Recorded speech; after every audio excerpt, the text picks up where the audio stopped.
Alpha, we can't be here. My brother, I will call you when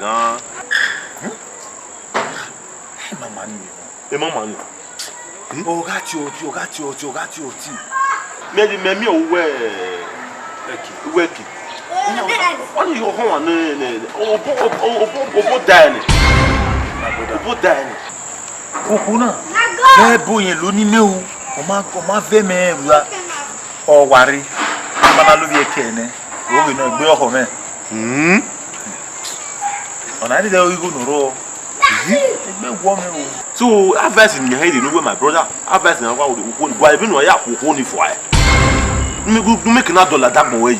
Because we may or 7 months about time, me obeying or you may only did you body you fair at all.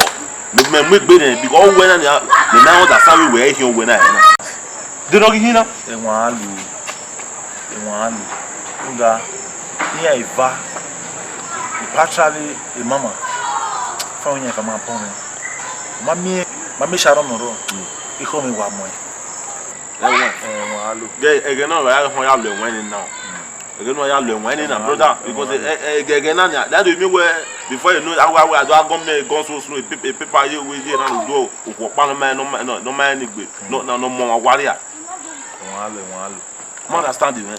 Oh, my brother, everywhere you hear me, my brother. And one low edge different. I mean, I will put someone there too. But in the eye, go for you. Wherefore, I bet with jump. I said you went to what?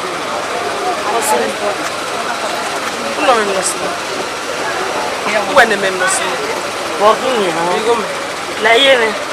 o sa me be yasi na ma be me no be ri me so we wa we ni suru we ni video back ai I'm a patient de no yo ki mebo e mata no wo sa wo wi mo sa o ko ne ma be ya me wo sa de no ko mebo uru yo ko me nda we imaye de we ku go ni bi go me o e bo na weje e buari e mo so e me mansa de no yo go mebo e buari me very osa e those states o sa ni e oye bibi e ne kere iya be mo sawuru de no yo ki mebo igbe e no zigbe o sa gbo ma italo me o si o we jo ma popular ma be me popular na Gube kama we mi ave tam gwegwe o sa bugbe ogboma ije eto ni o ri be na bugwe mana ha e mata iye boda e ti gbe me o me mo gbe ni ayawo nda e ba me swing life I'm just starting in me ro ri agele wuje e mata kere lu pe yi ya mo e keke yi ge gube kama we won ka osa Egbe gbera fiye. Egbe oko.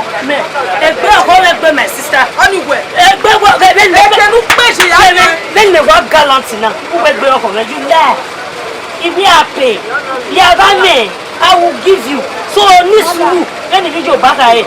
Get patience. Wow, you down mama. Don't even know better go. So boni ari ti. Because me make you fa wona na wari no ma ni ale da ya. Fa wona na wari ni wo kian ale da. My ne. Oku no tweki. Ibo ni tweki ni rewo na. Iyan ko ka we iyan ko ke ibi yan. Rewo na. Na me wori go me ni ask me ki 500 naira no ewo ma se. di go me oh ye 500 naira 500 naira ya dey. E ma gi ya dey iki awe ya dey ya dey.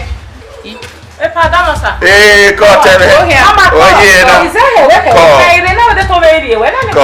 We mari me mi je me ma order for me no. No ya ri go re o mu ni kwiku o mu ni kwiku. E ma tasin. Ko. Pa da mo. Teme 500 naira o si ezori. Iri ene no ya le lai. Owe ki ase. O do boy won pon ba. Okay no 500,000. Even 500 naira.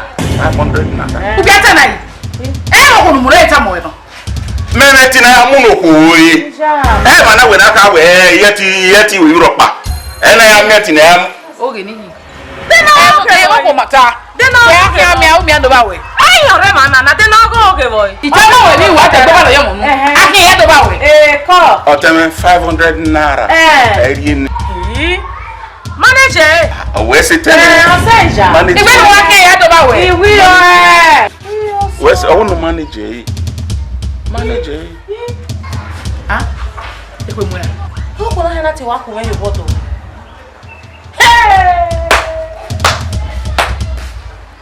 Lo ya gbegbe. Una ya una na. Bi aka gbegbe ba. Ba aka gbegbe ba. Ah. Eni na 500 naira o si eso. Wari no wo kian ya le. Di ko na ke rie. Imi.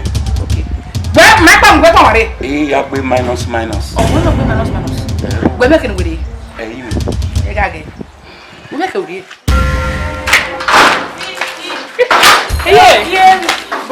Iyo lare go na ke. Ni mere na se mere me. What you see? Se me magba hin be ki. Ona oge. Dame yo. Megide ba gbina ni kin ya ba wa. No me gbe mi ya gbina ba. 500 naira. Owa awin eri 500 naira ni o. Agwa na gwa ma se yen ma ya eni a se bo bia. Oko na te ko me yo gwa re wi. Tell me you go to rate. My ya na no ma no carry 50,000 no ma. O do 5,000 500. Yeah. I go yo ni na. Mana mi ni mego bia ni bon. Ye ma ke no ya ri agbe ye no e mi 20,000 ma we 50,000 on mi. Oge ye wa va oge no kwa. Igwi ze gege na ra no yo to. Iriga go bata we bunu ki ala na we no ni mi na se me. We ute figu we ni. Ega Uzuo. Bo ni na tama we.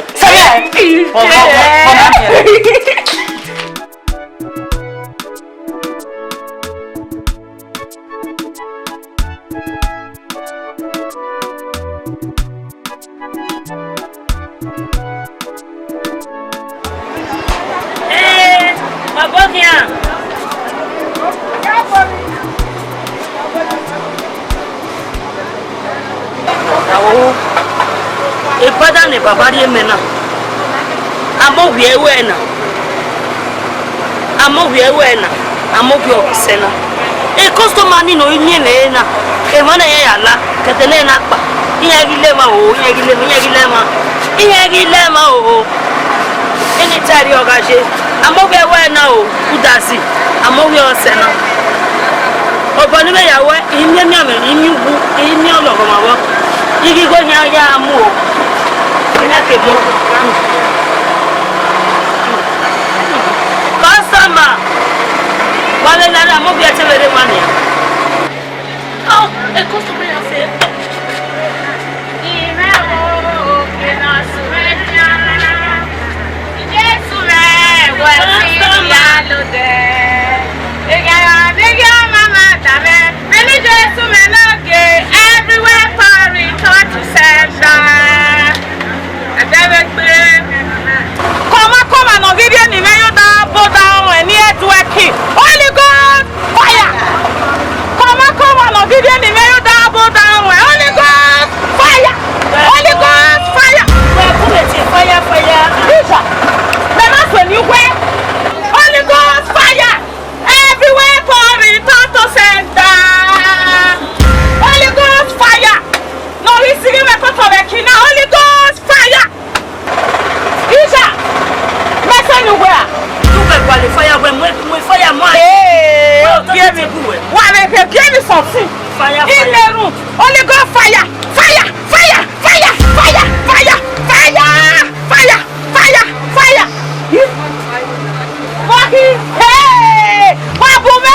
Anu, atwa kidena to, ake kidena ke.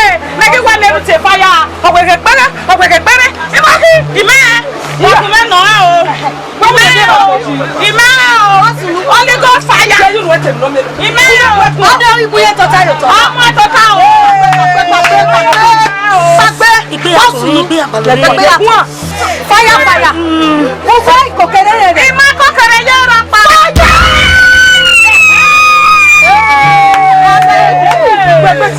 Ana ki. Fire!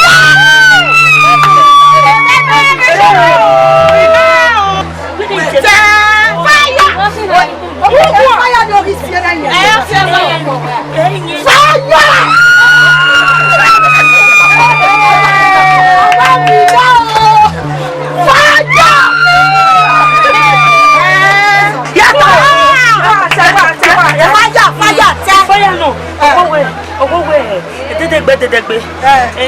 Ozo lidara. Memiese.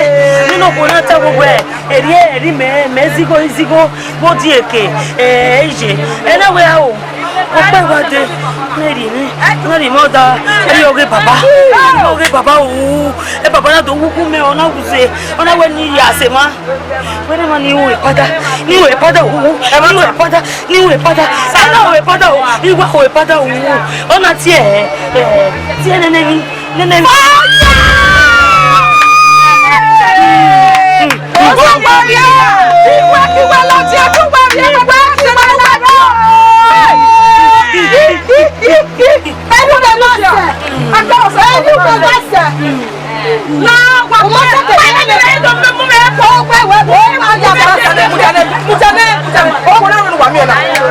Emi ya wa pa ni be lo la eri o to eri o sa yo pa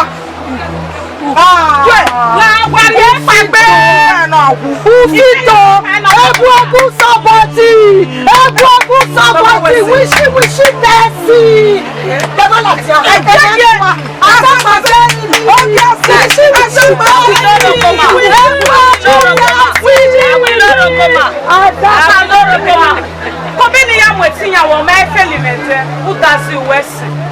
Wese baba.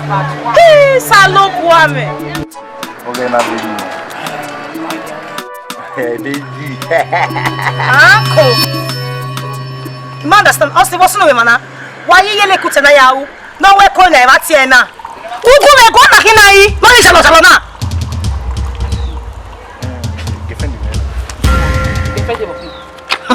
Hey, we girlfriend men. We no come when ya. O we girlfriend yen emehin. Oni gbe wo ri.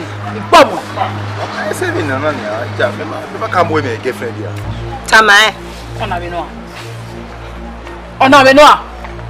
Osti. Ona here pay me ba. Ona here pay me. Grandmama, we no tama we. O we girlfriend yen emehin. So, wana omo ibe career. Umodo. Do mo do yakwa loto. O ma yi mi e boyfriend ri lele. Una wo ki me e we ri mi nu lele. Itamawe e va na egwawe. Look at mama ewo. Oni mawe mama ka we mi. Ona me wa na wa girlfriend mi. Oni o se ke kan ra. We na egwawe itamawe na egwawe. Zode. Baby, calm down. I don't want to cut any user. Grandmama Zode. You know Zode. Oh, no, we're here. They know I shall work. In your pama, who? Wait, who don't win your name? Women, coordinating. Hey, no coordinating. Oh, yes. Baby, calm down. Where? Only Halloween, where? Oh, we are oh, stay. I give baby me. I mu boka ma na mu aka na nwuna we de begyo ma all right aki no ka ma we wa gwale no mane nie sogo me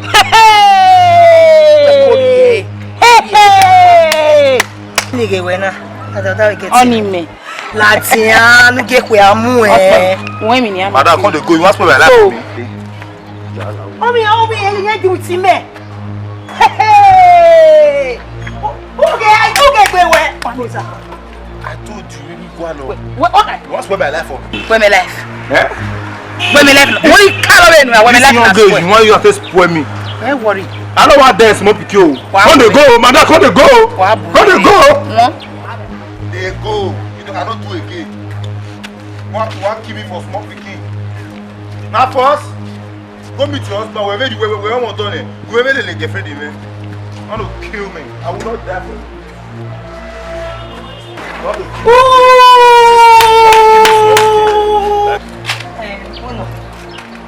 We are you one. The things are getting lost. You are collecting. You are me. We get some.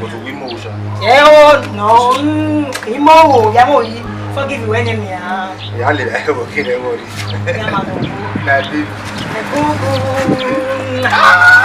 Come on, let's go home. Come on. Come on.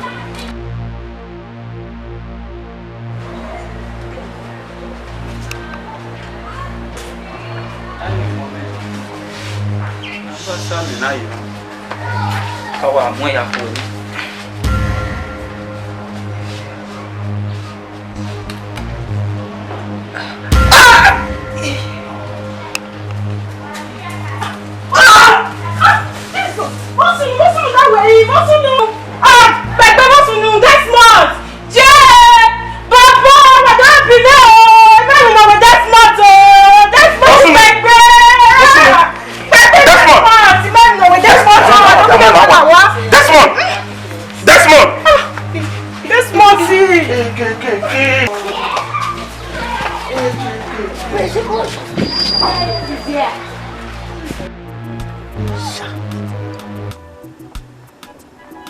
See my boyfriend in me. Ma voix est non na. Mi a très so way. Je l'écouter. On vient pour temps. On est les see my boyfriend in me. On est allé les grand. Hey! Ikoi avec grand-maman na iwa mi na. On mi awa mu me o. I was see my boyfriend. You want a small boy? Yeah, beg o really be a car. Oga jeyan, go where what to. Ikele o stick benesha. O si ma me o kwa gbon lele. Ona mo na mama. No when I tie na below we go. E o sigi mu. Di na me ni ne. Ha! Ikdia.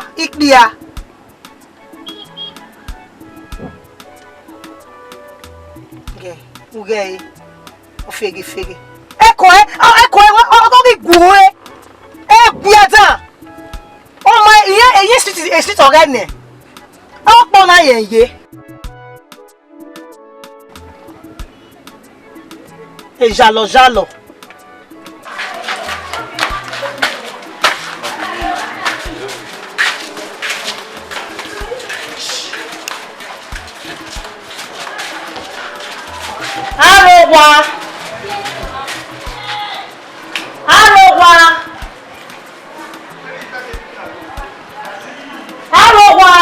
Ani yo.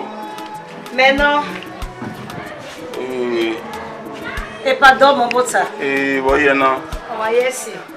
Walking out walo. Et pas mon papa non la wapa. Oye blue trousers and like a purple top. Oda la wapa. Ye do gwalo. O kan no. E kina desert ye. Epa. O kan we no. Na hiam yo. Wo sunu igun egbon. Ya ye mi ropa. Mi ropa. Hiam yo. Kina dese. Nine.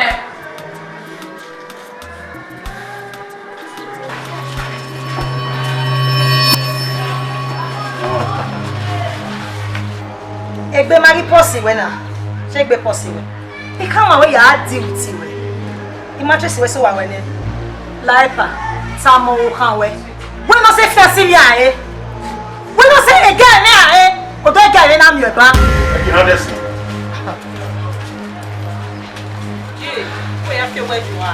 Uwe jagre. Ni baba na rogwa. Uwe jagre no we na si ma jo. Uwe jagre boy. Kina dese. Emerio. Erika. Ni baba na ro wa, na ya fi wejo wa. E ro bi emu e wo bi e me wo agbele nu ya gbo te me. Ah, je. E wo ru mo na. Anyway. Ha. You don't want me we, madam. E go me de gbe mi o fa we. O je ga si ki we wa. O le mo ni ka lori yin. Mo bege na. O fa kere. O ri be no mi e, ya mi na. O ri ku we bo be no mi e. Be mu we pe we shi no.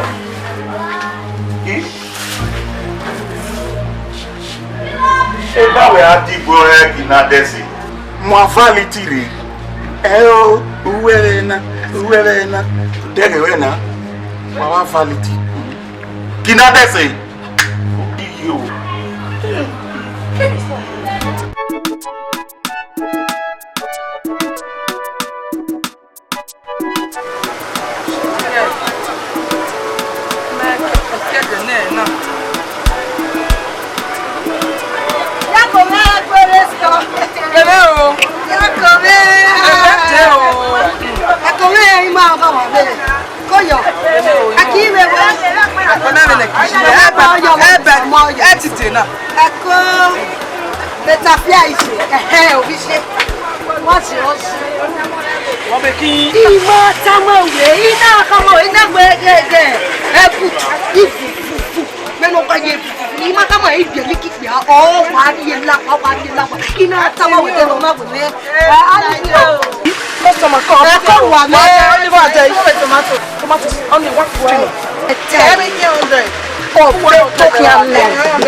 Ya de ba o.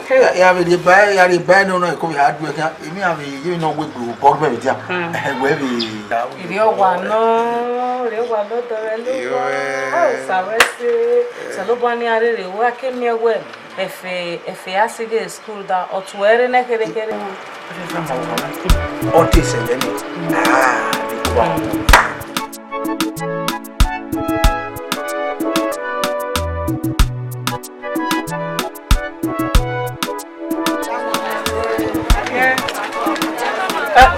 Madam, igwalo we sister ban ya wuri so iwo me.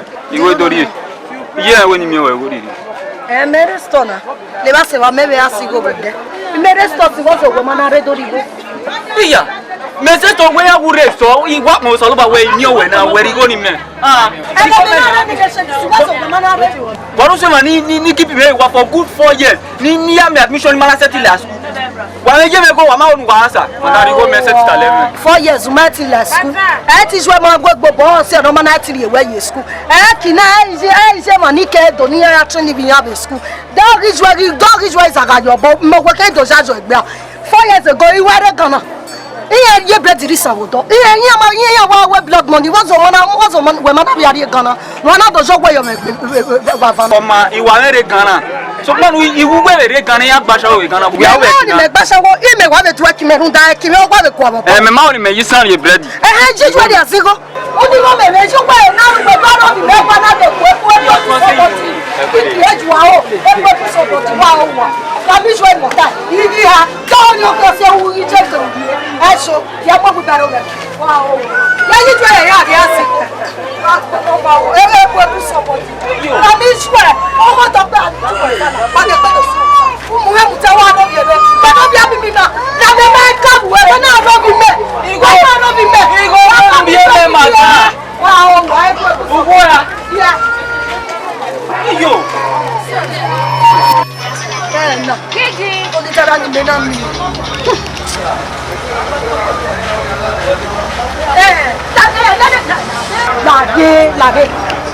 Lade no for ni tara lade. Go. Igo me, iguala. Now. Jere are go be bank me, we me mo cash lele. Oh. Edu ka ha ma ere tedo. Why are you mocking the MTN card? Madame, any me was seen. No, they won't go. Me, no, Mamma, give me no talk. I can't get a Mr. Mimi. No, I want just 75,000. You were at me. Oh, I was sitting here. Oh, you can almost sell money. Me up. You're not dropping me for me. Go to Moscow. When I pay matter what the better than you. Who may be your head and it go well. We go to matter. Ya mo do wo ku me temi ni na o wa ka me me ara ma gwa no me eni no me me a u su na ko da me wa o du gbe kan o ma ni agwa ko ni a o tra ya re 175,000 ya ma wa de pa o ya ma wa de money o ba po gaga ma mi go ya ru fe wa do igba ki i money sana o ni sana no wa do wa go wa do be ni ya pa na It's a drug, but what does it? How many go away? We got my Gary Maya. In now, where Gaka, I see the back of you welcome here. Oh, yeah. Only thing go. Only go. Oh, so. Oh, yeah.